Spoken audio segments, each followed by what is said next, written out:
Power. दोस्तों ये तो हम सब ने ही सुना है कि action speaks more louder than words. Emotional control and self restrain are the prerequisite of this law. दोस्तों इस लॉ को समझने के लिए आपको law 1 never outshine the master and law 4 always से लेस देन नेसेसरी, इन दो लॉ को ढंग से समझना होगा। ऑलवेज बी अ मैन और women of your action. Law 9 win through your action never through your argument. अपने एक्शन से जीते, ना कि तर्क वितर्कों से। दोस्तों लेट अस सपोज एक ऑफिस में एक हैवी डेस्क है और उस ऑफिस का बॉस उस हैवी डेस्क की पोजीशन को चेंज करना चाहता है। So basically there are two ways to do this. पहला है कि बॉस एम्प्लॉय को ऑर्डर देता है और अपने आप चुपचाप बैठ जाता है, और दूसरा है कि boss is in front line and helping employ pulling it. तो दोस्तों केस 1 में boss may be motivate them by words और ऑर्डरिंग देम, तो ऐसे में एम्प्लॉयज फील कि he is lazy and they will get a negative energy toward work. But in case 2 it will surely influence the employees to do best. तो दोस्तों अब आप खुद ही डिसाइड कर लो कि इन दोनों केसेस में किस केस में action speaks louder than the words. Observance of this law. दोस्तों 1502 में फ्लोरेंस इटली में जब माइकल एंजेलो को एक मार्बल दिया गया और फिर कहा make something out of it, उन्होंने थोड़ी देर उस मार्बल को एग्जामिन किया और फिर ही एक्सेप्टेड द चैलेंज। कुछ हफ्तों तक काम करने के बाद जब माइकल एंजेलो उस स्टैचू को फाइनल टच दे रहे थे, तभी उनके स्टूडियो में मेयर ने एंट्री ली और फिर माइकल एंजेलो के काम को ढंग से स्टडी किया।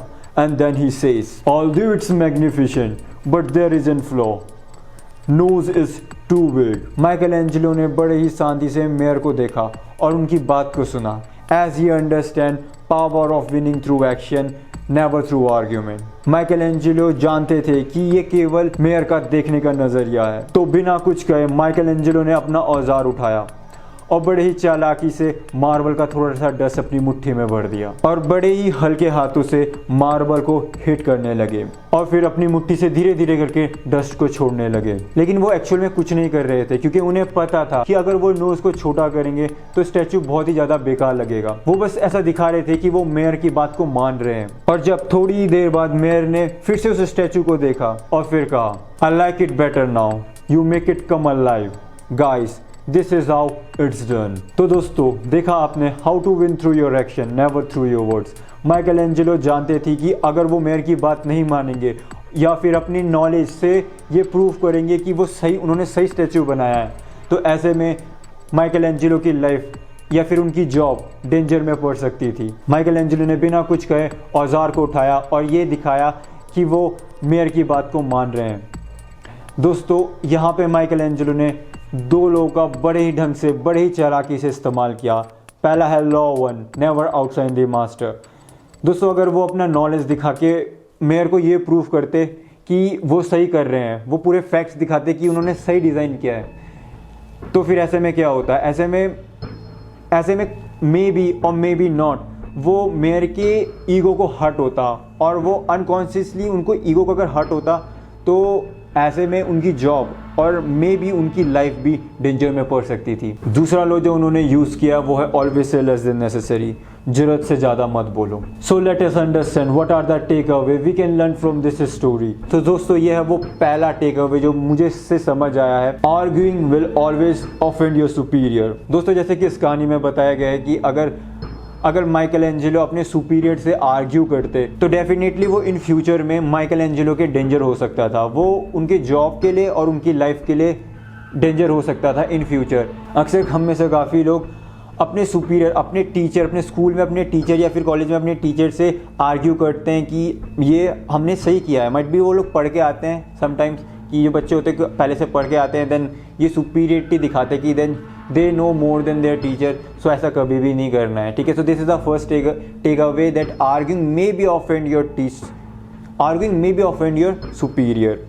So this is the first takeaway that I learned from, and the second most important takeaway that I learned from this story is choose your battleground wisely or carefully. Remember guys, there is only one position on the top, और अगर आपको सत्ता की उस कुर्सी तक पहुंचना है, अगर आपको सत्ता की वो कुर्सी चाहिए या फिर आपको अपना नाम बड़ा करना है, सो आपको अपना बैटल ग्राउंड देखना पड़ेगा कि आप किससे आर्ग्यू कर रहे हो। ये आर्ग्यूइंग करना हर समय तो सही नहीं रहेगा, ठीक है। सो अपने बैटल ग्राउंड को पहले ढंग से देखना कि जो आपका सुपीरियर है, जो इससे आप आर्ग्यू कर रहे हो, तो वो इन फ्यूचर आपके लिए कितना ज़्यादा हानिकारक होता है, ये आपको देखना होगा। और अगर आपको अपना बड़ा नाम करना है तो आप ऐसा भी कर सकते हो। इसका एग्जांपल दूं तो लेट्स सपोज आप एक ब्रिज से जा रहे हो, ठीक है, आप एक ब्रिज को क्रॉस कर रहे हो और आप देख रहे हो कि यार एक बंदा है वो सुसाइड अटेम्प्ट करने की कोशिश कर रहा है, ठीक है, और वो क्या कर रहा है कि वो ब्रिज से नीचे कूद रहा है।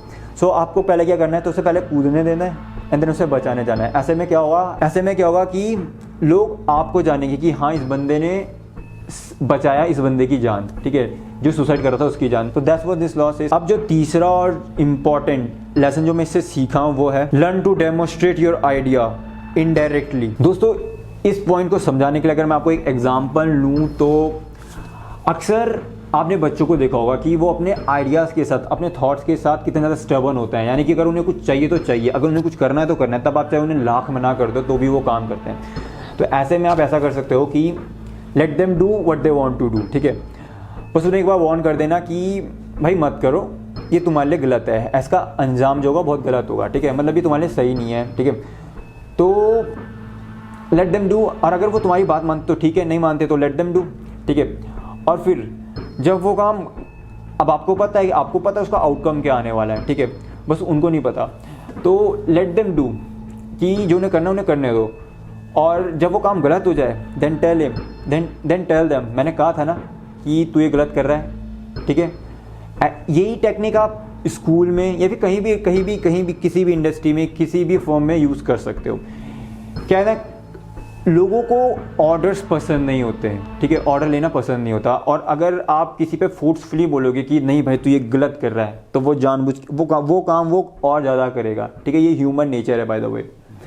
सो अपने आइडिया को इम्प्लीमेंट कराने के लिए आप ये करो, एक बार उन्हें सलाह तो दे दो कि भाई ये इस तरीके से भी कर सकते हैं, ठीक है, और फिर अपना चुपचाप साइड में हो जाओ और फिर चुपचाप करके देखते रहो। क्योंकि अगर आप उनसे वहाँ पे आर्ग्यू करोगे तो ऐसा भी हो सकता है कि वो इन फ्यूचर आपके एनिमी बन जाए, उनको वो बात बुरी लगे, ठीक है। तो आप ऐसा करो, let them do what they want to do, ठीक है, और अपना आप चुपचाप साइड में हट जाओ। और फिर जब बाद में वो काम गलत हो जाए देन अपना राय रखना, कि अपना ओपिनियन रखना। ऐसे में क्या होगा कि आपकी वैल्यू एक तो भाई महाने से इसे पता है कैसे करते हैं, पहला तो ये हो जाएगा। दूसरा ये होगा कि एग्जैक्टली वो आइडिया इंप्लीमेंट होगा जो आपके दिमाग में था। तो that's what this point says, ठीक है। So guys always remember the truth is generally seen and rarely heard. दोस्तों अगर आपको मेरी ये वीडियो सच में वैल्यूएबल और इन्फॉर्मेटिव लगी हो तो please consider subscribing this channel. So till the next video, नमस्ते।